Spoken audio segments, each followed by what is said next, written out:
بسم الله الرحمن الرحيم. بسم الله الرحمن الرحيم وبه نستعين وهو خير معين وصلى الله على نبينا محمد وآله الطاهرين وصحبه المنتجبين اللهم صل على محمد وآل محمد. عزیز طلباء کرام، السلام علیکم ورحمۃ اللہ وبرکاتہ۔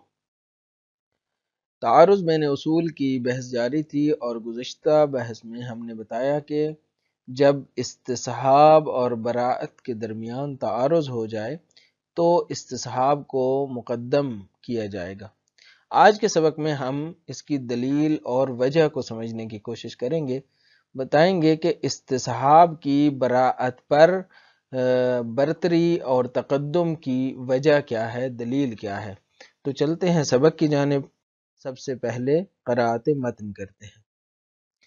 والرأي السائد بينهم لتبرير ذلك أن دليل الاستصحاب حاكم على دليل أصل البراءة، لأن دليل أصل البراءة هو النص النبوي القائل رفع عن أمتي ما لا يعلمون، وموضوعه كل ما لا يعلم، ودليل الاستصحاب هو النص القائل لا ينقض اليقين أبدا بالشك، وبالتدقيق في النصين نلاحظ أن دليل الاستصحاب يلغي الشك ويفترض كأن اليقين باق على حاله، فيرفع بذلك موضوع أصل البراءة. ففي مثال وجوب الصوم لا يمكن أن نستند إلى أصل البراءة عن وجوب الصوم بعد غروب الشمس بوصفه وجوبا مشكوكا، لأن الاستصحاب يعتبر هذا الوجوب معلوما، فيكون دليل الاستصحاب حاكما على دلیل البراءة لأنه ينفي موضوع البراءة۔ یہ تو عبارت تھی جو قرأت ہو چکی، اب چلتے ہیں اہم ترین نکات کی جانب۔ گزشتہ سبق میں ہم نے اصول عملیہ کے درمیان تعارض کی بحث کو شروع کیا تھا۔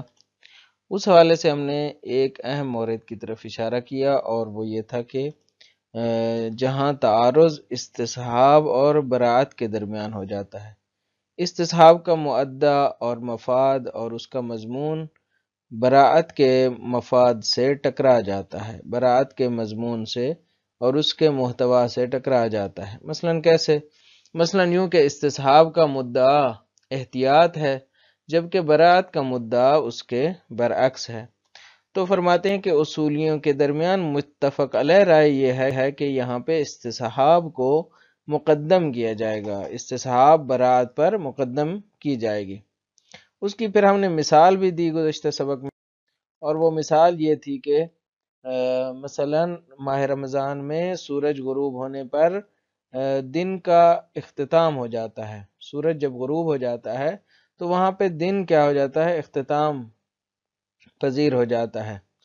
تو اب یہاں پہ شک ہو جاتا ہے کہ کیا استتار شمس یعنی صرف اور صرف سورج کے غروب ہونے سے دن ختم ہوتا ہے، استتار شمس سے ہوتا ہے، یا پھر اس سے آگے کی بھی کوئی ضرورت ہے، یعنی حمرہ مشرقیہ کے ختم ہونے تک انتظار کرنا ہے، مشرق کی طرف سے جو سرخی آتی ہے وہاں اس کا خاتمہ بھی ضروری ہے۔ تو یہ روایات میں اختلافی مسئلہ ہے۔ تو اس حوالے سے ہم نے بتایا کہ یہاں پہ براءت یہ کہتی ہے کہ آپ نے اپنی جو یقینی تکلیف تھی اس پر عمل کر لیا ہے۔ یقینی تکلیف کیا ہے؟ یقینی طور پر آپ کے اوپر جو امساک واجب تھا وہ سورج کے غروب ہونے تک کا تھا، تو یہ تو انجام ہو گیا، تو یقینی تکلیف انجام ہو گئی۔ زائد کیا ہے؟ مشکوک ہے۔ زائد کیا ہے؟ مشکوک ہے، اور اس کے بارے میں جو شک ہے وہ شک بدوی ہے۔ پس برات جاری کریں گے، اور برات کا مقتضا یہ ہے کہ زائد واجب نہیں ہے، یعنی سورج کے غروب ہونے کے بعد اور حمرہ مشرقیہ کے جانے سے پہلے کے درمیان کا جو عرصہ ہے 15 منٹ ہیں یا 10 منٹ ہیں، اس میں امساک واجب نہیں ہے، اس میں روزے کو روکے رکھنا، روزہ افطار نہ کرنا یہ واجب نہیں ہے، یہ براءت کا اقتضا ہے۔ دوسری طرف استصحاب کا اقتضا کیا ہے؟ استصحاب یہ کہتی ہے، اصل استصحاب کا یہ کہنا ہے کہ آپ کے لیے ایک تکلیف یقینی ہے، ایک تکلیف یقینی ہے۔ وہ کیا ہے؟ کہ آپ نے سورج کے غروب ہونے تک امساک کرنا ہے، یہ ہے تکلیف یقینی۔ اور سورج کے ڈھلنے کے بعد، غروب ہونے کے بعد کیا ہو گیا؟ آپ کو شک ہو گیا، شک فی البقاء۔ تو اب شک فی البقاء میں آپ نے کیا کرنا ہے؟ یہاں پہ شک فی البقاء ہے، تکلیف تو یقینی ہے لیکن بقا میں شک ہے کہ یہ تکلیف یقینی کیا باقی بھی ہے یا نہیں ہے۔ تو استصحاب کہتا ہے کہ جہاں پہ یقین سابق ہو اور شک کے لاحق ہو وہاں پہ کیا کریں گے؟ استصحاب جاری کریں گے۔ بس ہم نے بتا دیا کہ براءت کا اقتضا یہ ہے کہ آپ کے اوپر احتیاط واجب نہیں ہے، جبکہ استصحاب کا اقتضا یہ ہے کہ آپ نے احتیاط کرنی ہے، اور وہ جو ذہاب حمرہ یعنی سرخی مشرقی سرخی کے جانے تک کا عرصہ ہے اس میں بھی آپ نے امساک کرنا ہے۔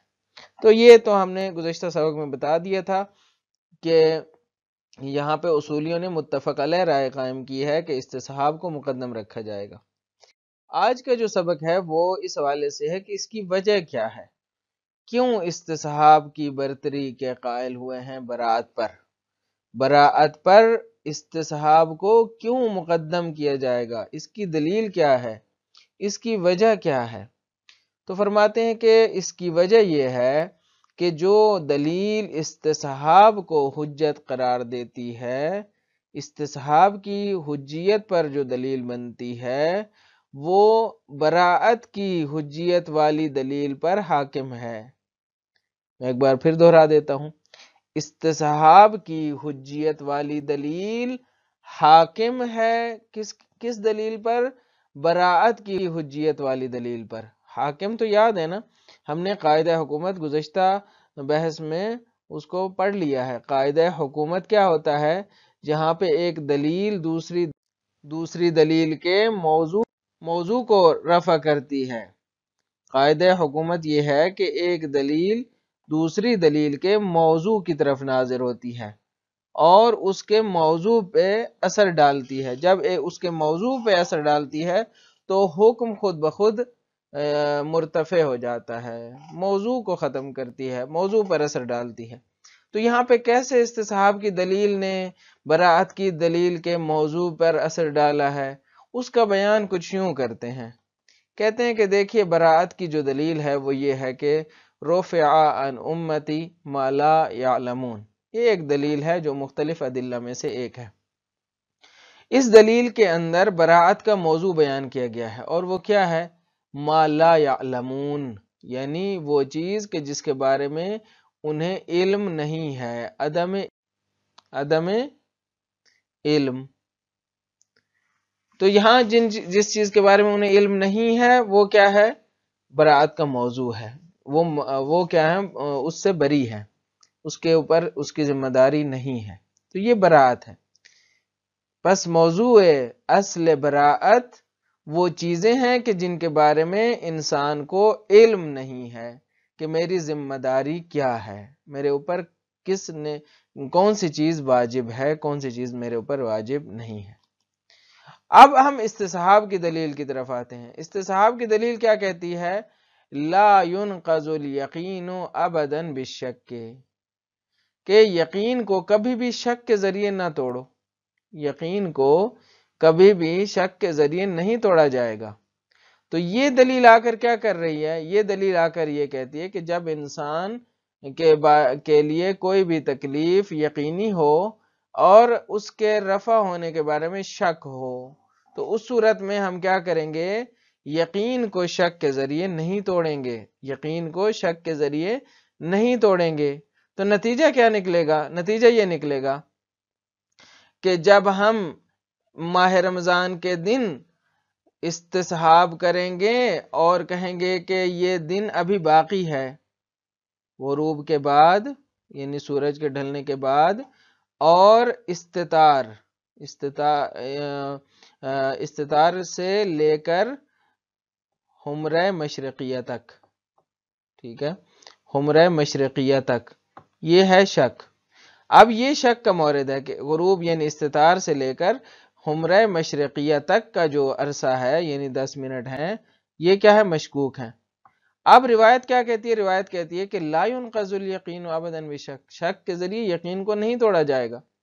یعنی آپ کو اگر شک ہوا ہے کہ اس درمیان ہمارے اوپر امساک واجب ہے یا نہیں، تو آپ نے گزشتہ یقین جو کہ ہمارے اوپر واجب تھا امساک کرنا، اس کو نہیں توڑنا، بس امساک جو کہ حکم ہے اسی کو ہم نے کیا کرنا ہے؟ ادامہ دینا ہے، اسی کو ادامہ دینا ہے۔ پس جب استصحاب کے ذریعے ہمارا شک مرتفع ہو جائے گا، کیسے مرتفع ہوگا؟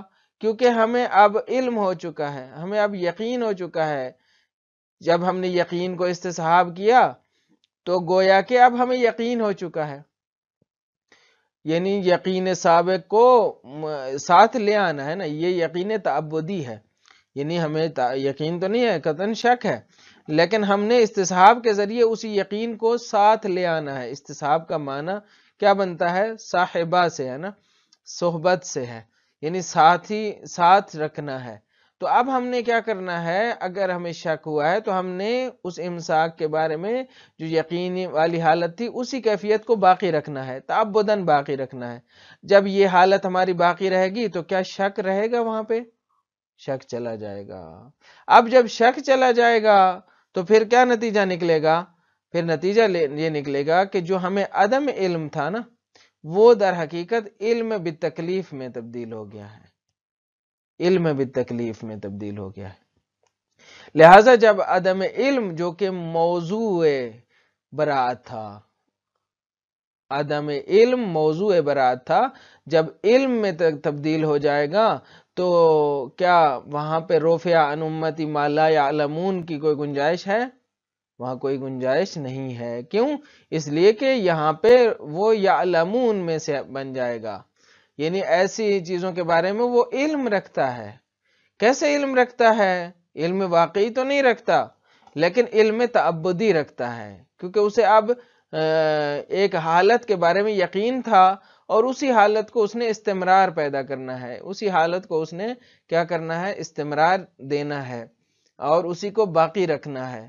تو اب جب وہ اس حالت کو تعبداً باقی رکھے گا تو در حقیقت اس کو علم میں تکلیف ہو جائے گا اور اس کو یقین ہو جائے گا کہ میرے اوپر جو تکلیف ہے یا میری جو ذمہ داری ہے وہ یہ ہے۔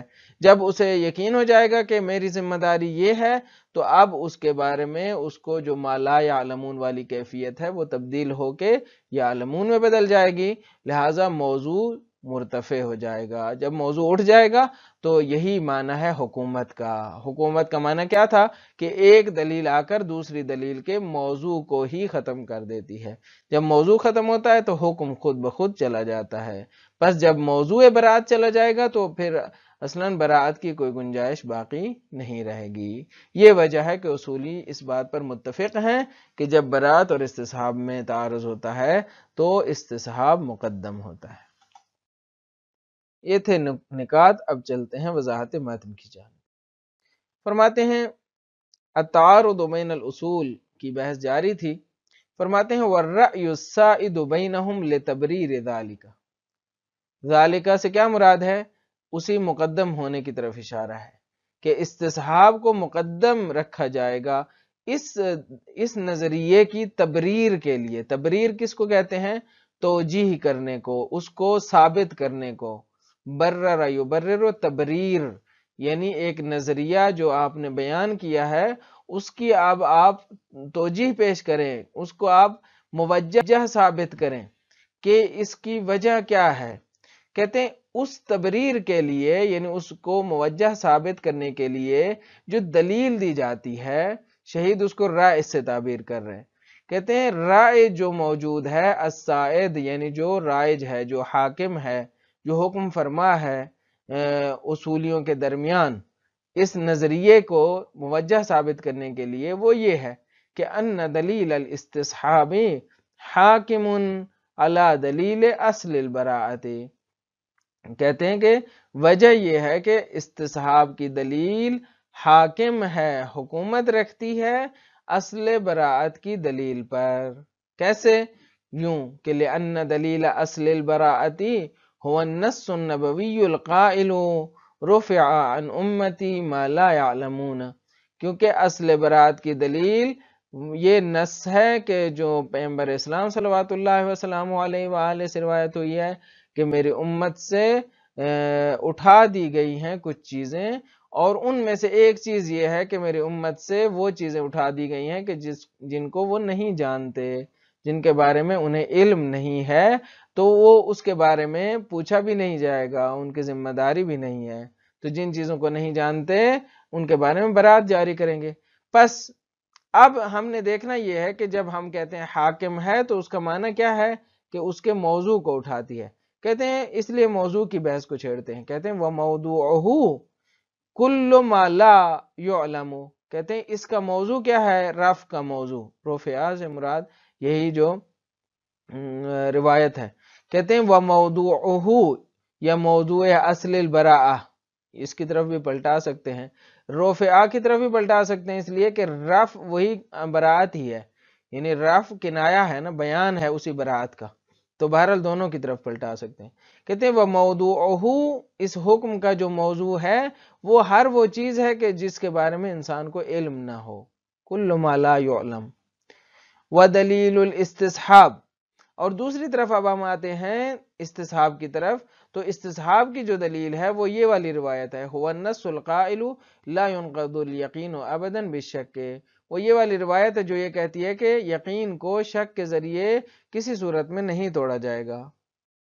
وَبِالتَّدْقِيقِ فِي النَّصَّيْنِ نُلَاحِظُ، دونوں نصوں میں یعنی پہلی اور دوسری نص میں دقت کرنے سے ہم یہ بات نوٹ کرتے ہیں، نلاحظو ہماری زبان میں نوٹ کرنے کو کہتے ہیں، ہم یہ بات ملاحظہ کرتے ہیں، ہم دیکھتے ہیں، ہم یہ محسوس کرتے ہیں کہ ان دلیل الاستصحاب یلغی الشک، کہ استصحاب کی جو دلیل ہے وہ شک کو ختم کر رہی ہے، شک کو کالعدم قرار دے رہی ہے، شک کو ملغا کر رہی ہے۔ وَيَفْتَرِضُ، اور وہ یہ فرض کر رہی ہے کہ كَأَنَّ الْيَقِينَ بَاقٍ عَلَى حَالِهِ، کہ گویا یقین اپنی حالت پر باقی ہے، گویا وہ جو 10 منٹ ہیں غروب استطار شمس سے لے کر حمرہ مشرقیہ تک کے درمیان جو شک والی کیفیت ہے اس کو تبدیل کر رہی ہے، اور یہ کہہ رہی ہے کہ گویا کہ وہ یقین اب بھی باقی ہے، یقین تو قطعاً باقی نہیں ہے، وجداناً تو باقی نہیں ہے لیکن تعبداً باقی ہے، اس لیے کأن کا لفظ استعمال کیا، یعنی گویا وہ یقین ابھی بھی باقی ہے۔ فَيَرْفَعُ بِذَلِكَ مَوْضُوعَ أَصْلِ الْبَرَاءَةِ، پس یہ دلیل استصحاب، یرفعو کا مرجع دلیل استصحاب ہے، یعنی یہ جو دلیل استصحاب ہے بِذَلِكَ، اس کام کے ذریعے، کس کام کے ذریعے؟ الغاء شک کے ذریعے، جب وہ شک کو ملغا قرار دیتی ہے تو اس کام کے ذریعے وہ مرتفع کر دیتی ہے، اٹھا دیتی ہے کس چیز کو؟ اصل براءت کے موضوع کو اٹھا دیتی ہے۔ موضوع جب اٹھ جاتا ہے تو پھر حکم خود بخود اٹھ جاتا ہے، اور اسی کو حکومت کہتے ہیں۔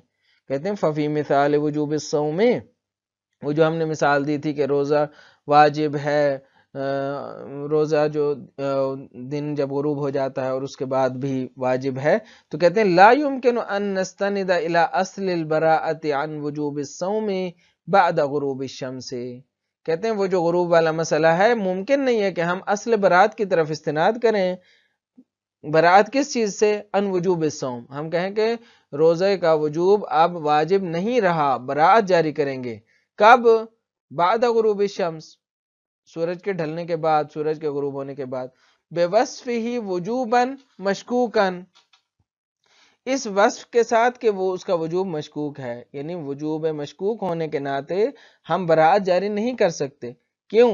لأن الاستصحاب یعتبر هذا الوجوب معلوما، اس لیے کہ استصحاب اب اس وجوب کو معلوم بنا رہا ہے، اس وجوب کو معلوم بنا رہا ہے۔ کیسے معلوم بنا رہا ہے؟